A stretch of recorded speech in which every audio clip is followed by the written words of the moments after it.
와, 올해 코스피가 무려 74%나 폭등하면서 역사적인 지수 7천을 돌파했습니다. 네, 진짜 어마어마한 기록이죠.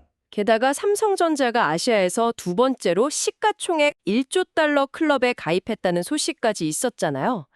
이 압도적인 숫자들만 보면 당장 샴페인을 터트려야 할 것 같거든요. 그렇죠. 겉보기에는 완전히 완벽한 축제 분위기니까요. 맞아요. 하지만 지금 이 심층 분석을 듣고 계신 여러분 환영합니다. 오늘 우리가 해보할 2026년 5월 6일 글로벌 시황 브리핑 장중 업데이트 리포트를 보면요. 진짜 주인공은 따로 있습니다. 네, 화려한 파티에서 쫓겨난 중소형주들, 그리고 무섭게 끓어오르고 있는 인플레이션 이야기죠. 정확합니다. 자, 이 내용을 한번 제대로 풀어보죠. 화려한 숫자 뒤에 숨은 기이한 불균형하고 거시 경제의 경고등을 뜯어보면 지금 시장이 얼마나 아슬아슬한 줄타기를 하고 있는지 명확히 보이실 겁니다. 우리가 확인한 브리핑 자료를 보면 표면적인 지수에 환호하고 내면에 극심한 발작이 동시에 일어나고 있거든요. 코스피가 7천선을 돌파한 건 분명 역사적이지만 그 구조를 좀 해부해 볼 필요가 있습니다. 시장 전체의 체력이 좋아진 게 아니라는 말씀이시죠? 맞아요. 시장 전체가 좋아진 게 아니라 극단적인 자본의 쏠림 현상에 만들어낸 일종의 착시 현상에 가깝습니다. 아, 착시라는 말이 정말 확 와닿네요. 자료 보면서 제가 가장 먼저 짚고 넘어가고 싶었던 모순이 바로 그거였어요. 네, 어떤 부분이죠? 코스피가 하루 만에 무려 6.44%가 폭등하면서 7,383.67포인트에 도달했잖아요. 선물이 현물보다 비싸지면서 프로그램 매수가 막 쏟아져 들어왔고 결국 매수 사이드카까지 발동됐어요. 말 그대로 패닉 바잉이 일어난 거죠. 네. 그런데 진짜 기이한 건 코스닥이에요. 코스닥은 1204.04포인트로 오히려 0.80% 하락했단 말이죠. 저는 이걸 보면서 불경기에 열린 VIP 전용 클럽이 딱 떠오르더라고요. 오, VIP 전용 클럽이요. 아주 적절한 비유네요. 외국인 투자자들이 한국 증시라는 건물 전체를 통째로 산 게 아니라 그 글로벌 AI 공급망이라는 특정 VIP 룸에 들어갈 수 있는 입장권만 싹쓸이한 거잖아요. 나머지 층은 거들떠 보지도 않고요. 네, 그 비유가 현재 시장의 본질을 아직 날카롭게 짚어냈습니다. 외국인 매수세의 그 목적지를 보면 의도가 너무 노골적이거든요. 데이터로도 그게 확연히 드러나죠. 그럼요. 유통업이 7.06%, 전기전자가 2.72% 상승한 반면에 운수자급비는 2.76% 하락했어요. 게다가 섬유유복, 종이목재, 통신업 같은 전통적인 산업군들은 줄줄이 마이너스를 기록했고요. 코스피 상승을 주도한 두 거인 삼성전자와 SK하이닉스만 봐도 알 수 있잖아요. 맞습니다. 삼성전자는 하루 만에 14.41% 폭등해서 26만 6천 원이 됐고 SK하이닉스도 10.02% 올라서 15만 9천 2천 원을 기록했습니다. 진짜 이 두 종목이 지수 전체의 멱살을 잡고 끌어올렸다고 해도 과언이 아닌데 근데 외국인들이 유독 이 두 기업에만 천문학적인 자금을 쏟아부은 구체적인 이유가 대체 뭡니까?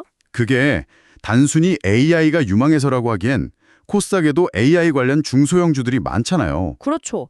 굳이 대형주만 고집할 이유는 없지 않나 싶은데요. 이건 자본의 효율성하고 유동성 확보 차원에서 접근하셔야 됩니다.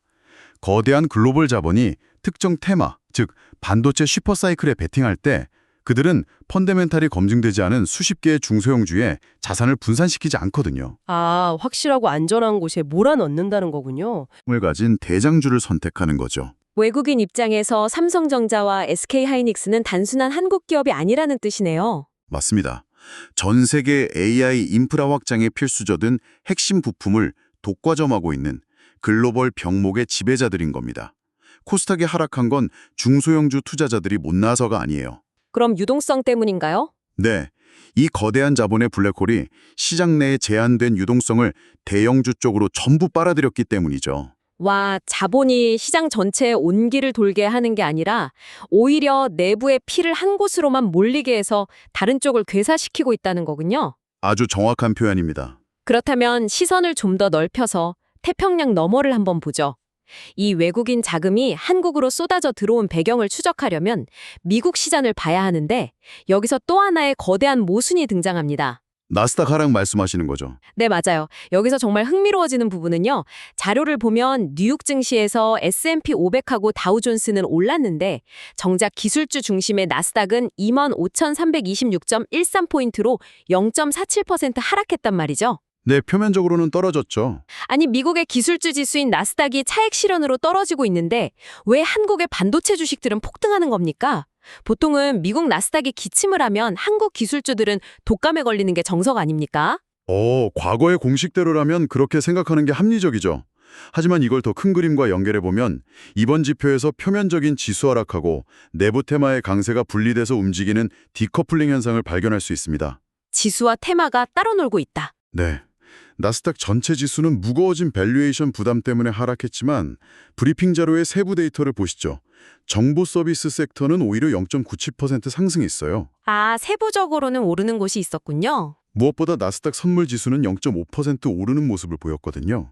즉, 미국 시장 내에서도 AI 및 반도체 관련 핵심 코어 주식들은 여전히 강력한 매수세를 유지하고 있었다는 뜻입니다. 나스닥이라는 큰 바구니에서 다른 기술주들은 팔아치우고 있지만 AI 인프라라는 알맹이는 여전히 꽉 쥐고 있었다는 거네요. 네, 맞습니다. 그런데 그것만으로 외국인들이 한국 증시에 이렇게 공격적으로 들어온 이유가 전부 설명되지는 않는 것 같아요. 그 퍼즐의 마지막 조각을 맞추는 게 바로 매크로 환경, 특히 지정학적 안도감입니다. 아, 미국과 이란 이슈 말이죠? 네, 자료에 명시된 것처럼 미국과 이란 사이의 갈등이 통제불능의 전면전으로 치닫지 않고 휴전이 유효하다는 주장이 제기됐잖아요.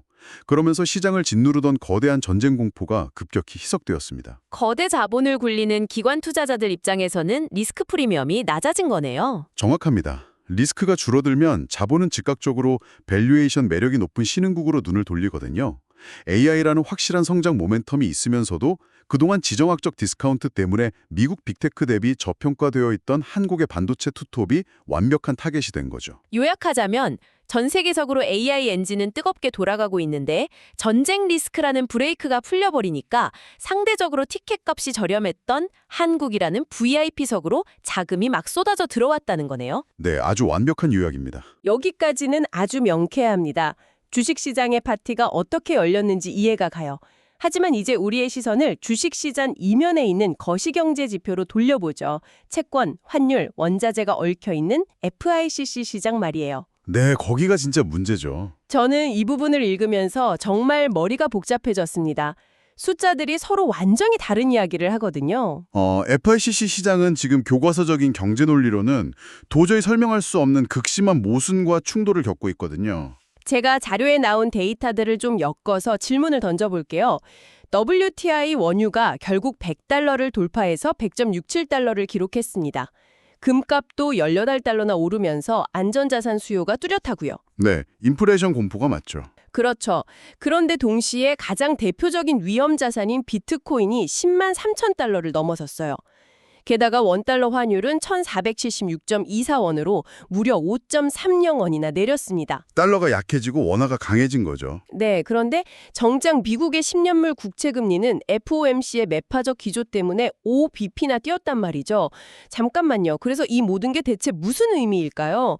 시장이 지금 인플레이션을 두려워하는 건가요? 아니면 파티를 즐기고 있는 건가요? 이건 아주 중요한 질문을 던지게 하는데요. 보통의 상황이라면 10년물 국채금리가 급등하고 유가가 100달러를 넘으면 주식시장은 폭락하는 게 맞습니다. 미래현금 흐름의 할인율이 높아지니까 기술주나 성장주가 박살나야 정상이잖아요. 왜 외국인 자본은 이 매크로 경고를 무시하고 코스피 기술주를 사는 거죠? 지금 시장 참여자들이 이 경고를 무시하는 이유는 현재 시장을 움직이는 두 가지 거대한 힘 중에서 유동성이 인플레이션을 일시적으로 압도하고 있기 때문입니다. 잠깐만요. 유동성이 인플레이션을 덮어버리고 있다고요? 그 메커니즘을 좀 더 구체적으로 설명해 주시죠. 네, 첫 번째 힘인 인플레이션 압력을 먼저 볼게요. 브리핑에 따르면 WTI 유가 상승하고 오펙의 감산 연장 기대감이 유가를 100달러 위로 밀어 올렸죠. 에너지는 모든 산업의 기초 비용이잖아요. 그렇죠. AI 데이터 센터를 돌리려면 막대한 전력이 필요하고 이 역시 에너지 가격과 직결됩니다. 이 고유가의 직격탄을 맞은 게 바로 한국의 4월 소비자 물가 지수, 즉 CPI입니다. 아, 2.6% 상승했다고 나왔죠? 네, 1년 9개월 만에 최대 상승폭을 기록했어요. 미 연준 입장에선 물가가 튀어오르니 금리를 내릴 수가 없고 그 두려움이 10년물 국채 금리를 5bp 끌어올린 겁니다. 금값이 오르는 것도 화폐 가치 하락을 방어하려는 거고요. 거시경제 펀더멘털은 분명히 골마가고 있다는 뜻이군요. 그런데도 시장이 붕괴하지 않는 이유는요? 그게 바로 두 번째 힘, 막대한 유동성입니다. 인플레이션이 오르고 금리가 높은데도 불구하고 시장에는 돈이 너무 많아요. 아, 비트코인 10만 달러 돌파가 그걸 증명하는 거군요. 맞습니다. 비트코인 ETF로 끊임없이 자금이 순유입되고 있거든요.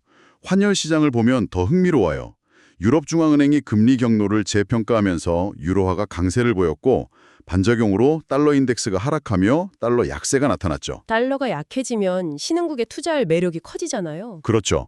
원화가 1476원대로 강세를 보인 상황에서 외국인이 한국 주식을 사면 주가 상승 차익뿐만 아니라 나중에 환차익까지 노릴 수 있는 완벽한 구조가 만들어지는 겁니다. 아, 외국인들 입장에서는 지금 유가가 비싸든 금리가 높든 환율이 유리하게 세팅되어 있고 유동성이 넘쳐나니까 이거는 수익을 낼 수 있는 구간이다. 이렇게 판단한 거군요. 네, 아주 정확합니다. 하지만 언제까지나 넘치는 돈으로 인플레이션의 파괴력을 무시할 수는 없잖아요.